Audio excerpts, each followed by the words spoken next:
আমরা এখন ডিকচুতে এসে পৌঁছেছি।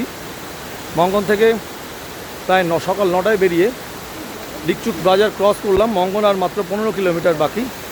এই জায়গাটায় এসে আমরা অ্যাকচুয়ালি দাঁড়িয়েছি, আমাদের যে জুতোয় কাদা লেগে গেছে সেই কাদাটা ধোয়ার জন্য দাঁড়িয়েছি অ্যাকচুয়ালি আমরা। রাস্তা প্রচণ্ড বাজে। যারা এই নেক্সট উইকের মধ্যে নর্থ সিকিম আসার প্ল্যান করছো তারা ডিকচুট রাস্তাটা অ্যাভয়েড করলেই ভালো।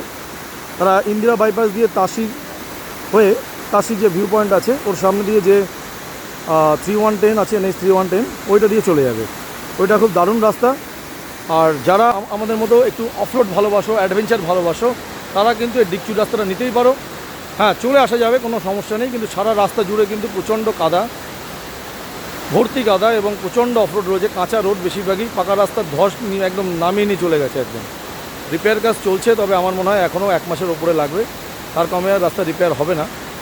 তো ওয়েদার তো নেক্সট 3 দিন পুরো বৃষ্টি, সকাল থেকে বৃষ্টি হয়ে চলেছে, কাল রাতেও পুরো ভিজেছি, এখনও ভিজছি। এখন জানি না যে নর্থ সিকিম যেতে পারবো কি না, অর্থাৎ গুরুদাংমা আমাদের যে যাওয়ার যে লক্ষ্য সেখানে পৌঁছাতে পারবো কিনা এখনও বুঝতে পারছি না। তবে আমি আপডেট দিতে থাকবো। বিশেষ করে যারা খুব শীঘ্রই এই গুরুদাংমা প্ল্যান করছো তাদের জন্য হয়তো আমার এই ভিডিওটা খুব কাজে লাগবে।